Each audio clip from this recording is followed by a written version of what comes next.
All right. Good morning, everybody. I am Brandy Morell, and I am excited to welcome you this morning for a quick overview of the MSHDA's Annual Owners Certification, which we refer to as the AOC. You should be able to see the little red record button has started, so we will be recording this morning's training session, and hopefully it will be available through our website so that if you'd like to view this again later, or if you miss part of today's meeting, you can come back and watch the remainder. I'm going to dive right into the presentation on the annual owner certification. My colleagues will be behind the scenes letting in additional people as they arrive, answering and noticing what questions come up in the chat. We will have a dedicated time for questions towards the end of the presentation. So for the majority, if you could stay on mute until then, that way there's no background sounds and everyone can clearly hear the presentation. So let's get right into it. So the topics that we're going to go over this morning are the what and why, the whole process of doing your annual's owner certification of continued program compliance, who needs to do this, 2023 notable changes to the forms, the process from logging on to the MSHDA compliance portal, using the certs tab, and uploading your required documents, what those documents are laid out by funding source, and then finally some additional resources and questions at the end of the presentation. So what and why? HUD and the IRS require the owners of affordable housing programs with developments or projects that have a federal funding layer to annually provide a certification of continuing program compliance.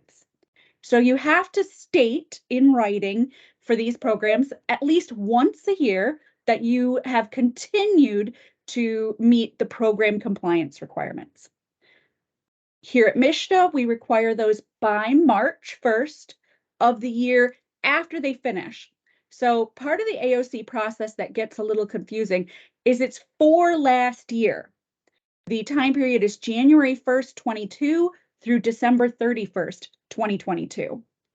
You cannot answer the questionnaire any earlier than 12/31/22 because then you wouldn't be certifying for the entire year. And then we give you 90 days to get those done and get those turned in, which is why the due date is March 1st. We did send out a memo that goes through the steps, has links to the forms, has links to the portal. That memo was sent out 1/5/23.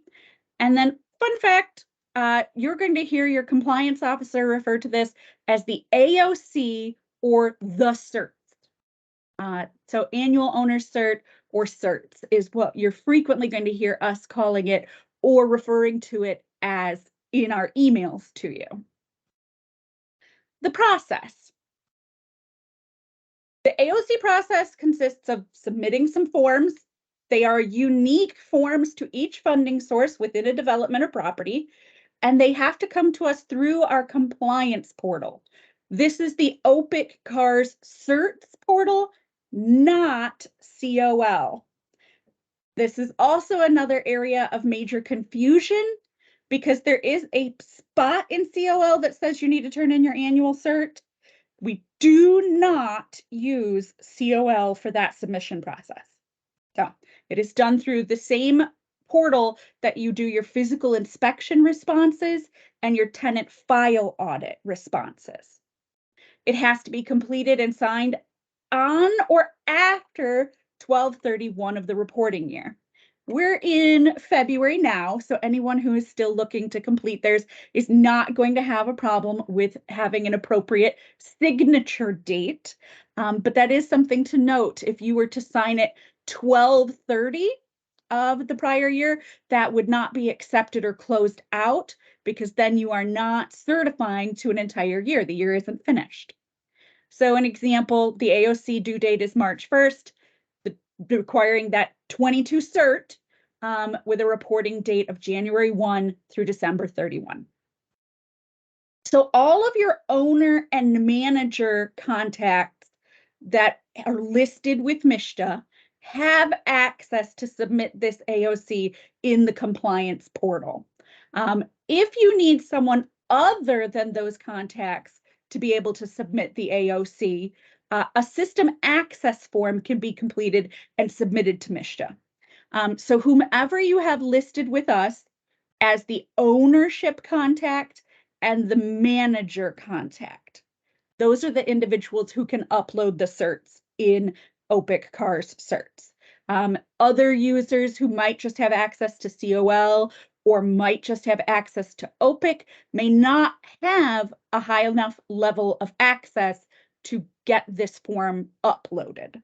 If you need to change who has access, there is a specific form, the system access form, that you'll complete, send in to the MSHDA Comply email or directly to your own compliance officer if you know who that is.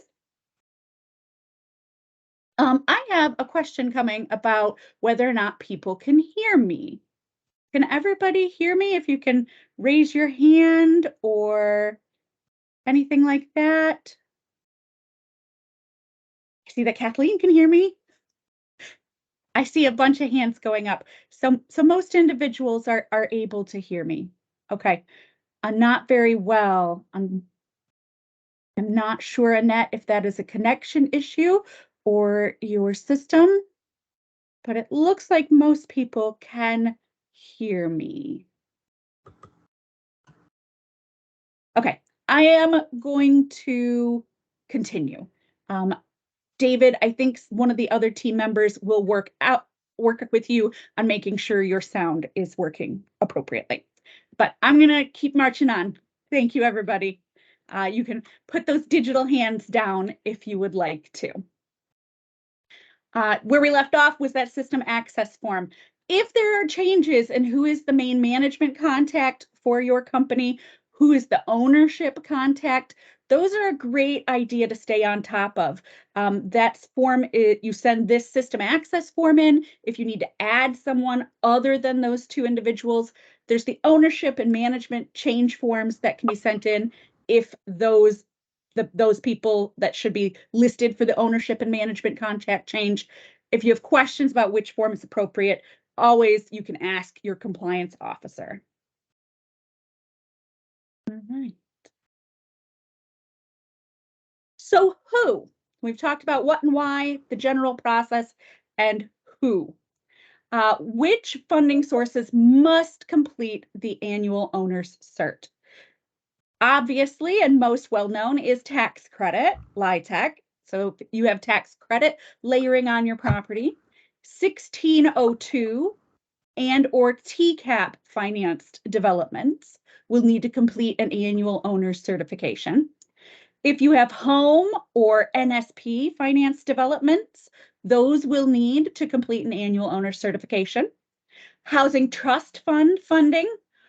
And the missing middle, this is a new program. It is pending and hasn't been rolled out yet, but it will need to complete an annual owner certification once those are ready for them. If you have any single one of these or a mix of these funding sources at your properties, they will need to complete the annual owner certification of continued program compliance. Even more fun, if you have multiple funding sources, you need to complete multiple AOCs. So if you have tax credit and then a few of your units are designated for home, you will have 2 separate annual owner certs that need to be completed. Also note, if you don't know your funding source, if you are unsure if you fall into this category, into this list, contact your compliance officer. We can lay out for you what funding sources MSHDA is monitoring for your property.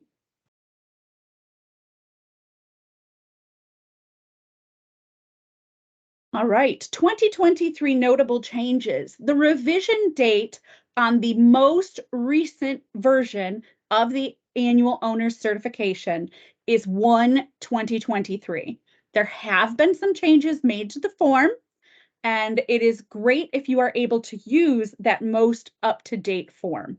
If you have already completed your AOC using the 1/2022 form, it will not be rejected. It will be completely reviewed. And if there's any questions that we need to ask or clarify, we'll do so. But if you're able to use the most up-to-date form, that would be great. Starting right off with notable changes to the AOC process. Reminder, starting in 2021, your utility allowance documents should no longer be included with your AOC submission. They should come separately according to when they are effective.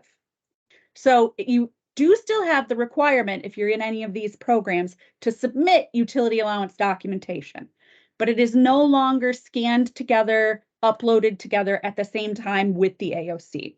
Those have been separated as processes.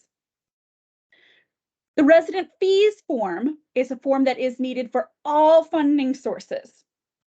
If you charge no additional fees at your property, we still require the form, but you would complete it with an NA for not applicable. If the form doesn't come, we have to assume you forgot it. We're not going to assume that that means you're not charging any fees. So for every property that does the AOC, we expect to see a resident fees form. So I'm going to go ahead and bring up one of the AOC forms. I believe the one I have available most easily is the home, and show you the changes that have happened for 2023.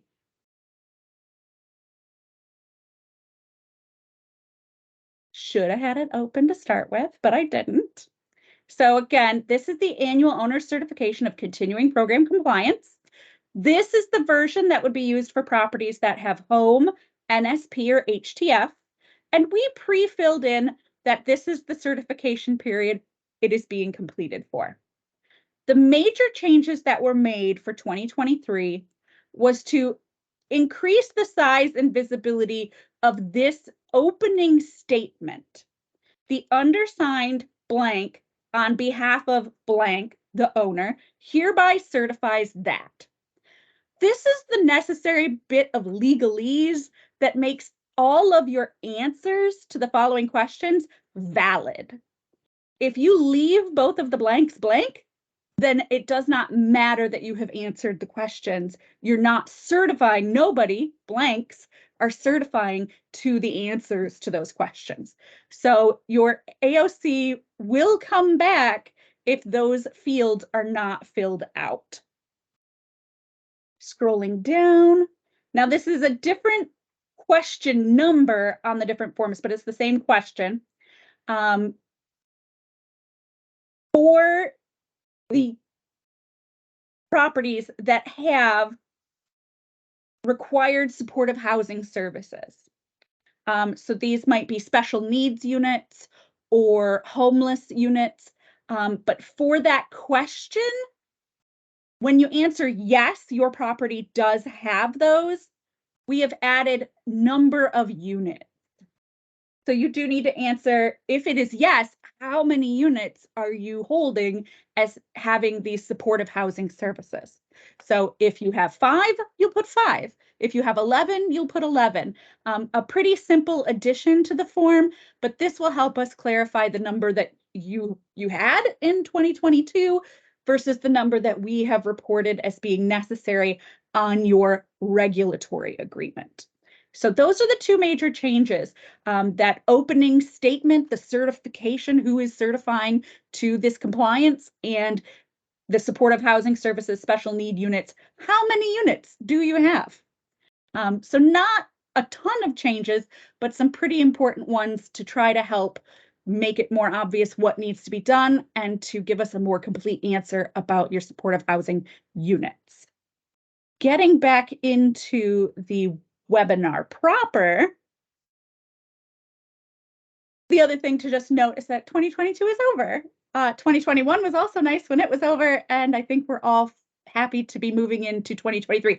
I'm making no statements about the quality of the year to come. I think I'm done making hopeful statements about that. All right, now we're going to start talking about the actual, how do you do this? So you download the forms that you need. The AOC form is available as a PDF or a Word document. So whatever it is easier for you to edit and manipulate to get the answers put in. The resident fees form and the rent and occupancy reports, if you need to do one of those for home, NSP or HTF, those are all available in Excel to make it very easy to fill out those sort of larger tables that those forms require. Once you have them all done, you're going to group them together and get ready to put them into the OPIC and CARS system. So logging on to the MSHDA compliance portal. Note, if you have forgotten your password, do not worry. Simply enter the email address you know is the proper logon address, and then hit the little new password link, and you'll get a reset password message to that email address. So if between last year and this year you've forgotten your credentials, don't stress. Just hit that new password link and it will give you a reset password email. But otherwise, for initial submissions, you'll go to the compliance portal. This is the still correct web address for that. And even though in the web address it says OPIC, it is the portal that has OPIC, CARS, and certs. Log in using your account information, and if you forgot, new password. From the certs tab, if your property has multiple programs, you will see multiple entries for that same property, but the types will be different. So in the example picture on this slide, property 1 is listed twice, but if you slide all the way over to the right, the type is one is for LIHTC and one is for home. In cases like these, where your property has both funding layers, you must submit an annual certification form for each program. So we would prefer if, when you submit the LIHTC documents, that it's just the tax credit AOC and the resident fees form.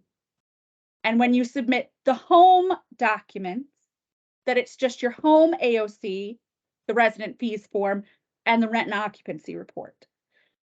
It is tempting, I understand from your seat, to lump all of it together and just upload it twice. That will slow down your review because it is confusing then what documents we're looking at for which program. So just a tip, if you'd like to make your compliance officer's life a tiny bit easier, upload just the tax credit for the tax credit and the home for the home. To do this, you're going to click on the certs, see your list of properties, and then choose which one you're uploading by clicking on the property name. This little box will pop up with these green list of what is it exactly that you are uploading for this property. So check the box on the right, uploading, for each document that is included in the PDF file that you are uploading. They are listed as required, optional, or NA. So the owner's certification, yes, uploading. The utility allowance documentation, no, that has changed. We don't want that as part of the AOC. Don't stress that it still says required. We're working on that. Slower to get other people's software changed than we might like it to be. The resident fees form, however, we want to see that. So check uploading. And if it's a tax credit AOC, that's it. You're going to give us the owner's cert, the resident fees. Those are the ones we must see. If your tax credit in your first year, or you've changed common areas, or some other optional forms might come to us, that's fine. You can check those optional forms are also coming with your AOC. Once you've checked what it is specifically that you are uploading, you will click on Choose Certificate to upload and navigate to the file that is being uploaded. This is a browse option. It's going to pop up another little window where you can search through the documents on your computer and pick which one you're uploading. So if you have your AOC and your resident fees form combined into a single PDF, as you're supposed to, and it's resting on your computer's desktop, then when you choose the browse, you'll navigate to the desktop, find the file that you're looking for, and choose to upload it. Once the file is selected, once you've chosen what you want to upload from your computer, click Upload. That will upload the file to the MSHDA compliance database and remove that property listing from the certs tab, just for the listing that for what you've uploaded. So again, if your property has 2 or more for LIHTC, home, etc., and you've uploaded your LIHTC AOC, it will clear just that field. The home field will remain until you've uploaded that cert. Important. The uploaded file should be a single PDF that contains all required documents along with any optional documents. So last year, I did do a very quick sort of demonstration, thank you, searching for the word, of how to do that. So I'm going to shrink down the webinar now and show you. So let's say you've finished your home AOC, you've got your resident fees form all filled out, and your home rent and occupancy report. So for this, there's 3 documents you need to send to MSHDA, but you can only upload once. Here is how you turn them into a single PDF. You will need a PDF editor installed on your computer, whether that is Adobe, whether that is Foxit, it doesn't matter which one. This basic step is going to be the same. Outside, away from the 3 documents you want to combine, you will left click with your mouse button and hold, then drag to draw a box around the 3 documents. Release your mouse button. You can see now that all 3 are sort of highlighted in light blue. While they are all 3 highlighted, hover over any of the documents and right click a single time. This little option box this little list will open, and one of them will be to combine your files. I have Acrobat, it could be combined files in Foxit, whatever your PDF editor is. When you click that combine files button, it will open another little window, which I am working to drag so that everyone can see it. And so now it has the home AOC, the home rent and occupancy report, and the resident fees. Then you just hit the combine button. This is where it is in Acrobat. It will be somewhere also similarly visible in Foxit. It does not like that I already have that open. Make sure you have closed all your documents before you try to combine them. But it's as simple as that, and then it will ask you to save the document once it's bounded all together into a single file.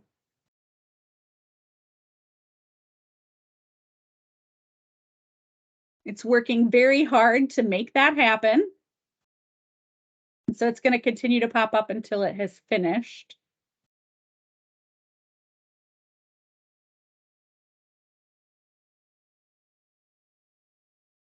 All right. But so that's just a very quick run through of how to combine your files. If anyone needs further help on how to combine files into a single PDF, let me know. I'd be happy to show that one more time. The next time I'll make sure all my documents are closed so it goes even smoother. All right, now we're into the required documents by funding source. Even if we cannot send out this webinar as a video for you today, if anyone would like the PDF version, just so they have all of these links, that is something that can be accommodated. But we have it broke down by major funding source, which documents are needed to comprise the entirety of the annual owner certification. Tax credit, 1602 and TCAP, it's just that version of the annual owner certification and the resident fees form.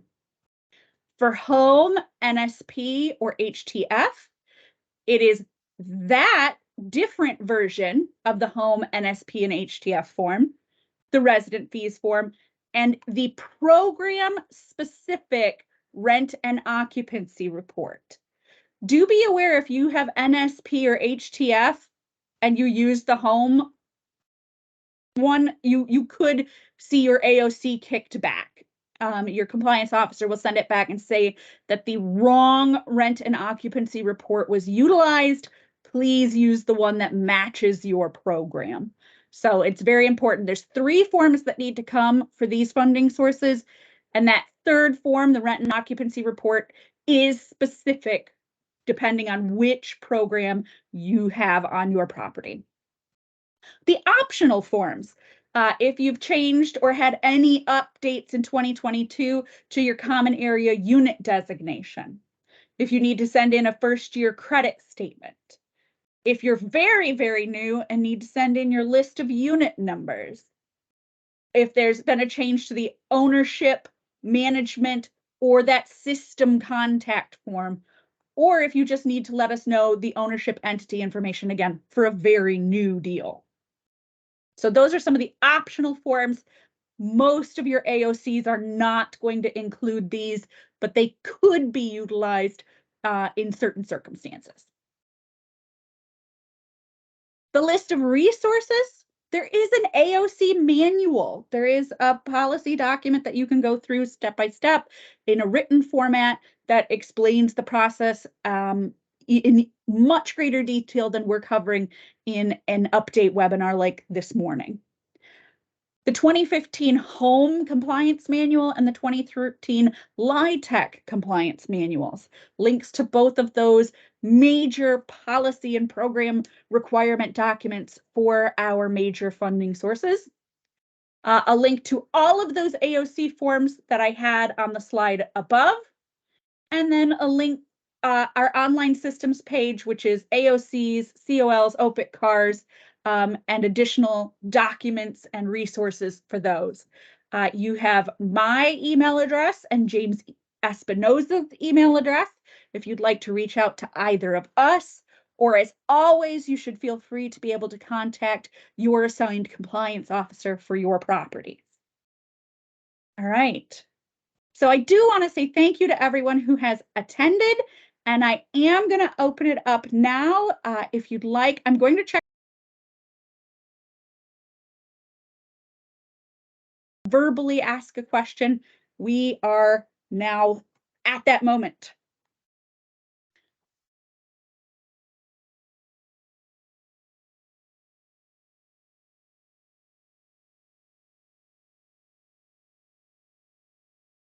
I am seeing requests for a copy of the presentation. So to get a copy of the recorded webinar, you will need to provide me a link to a Dropbox or a SharePoint or a Google Docs that can accept a large file. We are not able to email the webinar. The MP4 file that this will be saved as is too massive to go through our email system. However, I do have a PDF version of the PowerPoint with all of the clickable links. So if you're happy with the PDF, that can be very easily accomplished, and we can send that out to anyone who is interested.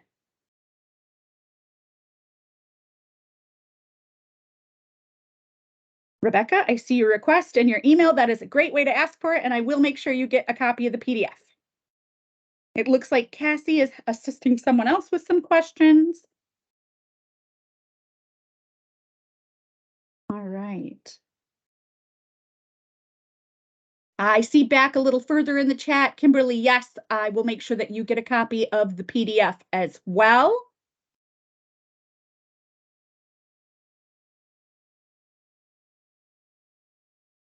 All right. Yeah, anyone who wants that PDF, if you want to throw your email in the chat, I will be able to see the chat even after the webinar closes. It's available to me on Teams, so I will work through those requests and get those sent out. Anybody else, since we are getting a lot of requests for the PDF now through the chat, if you want to unmute and ask your questions, are there any other questions, concerns?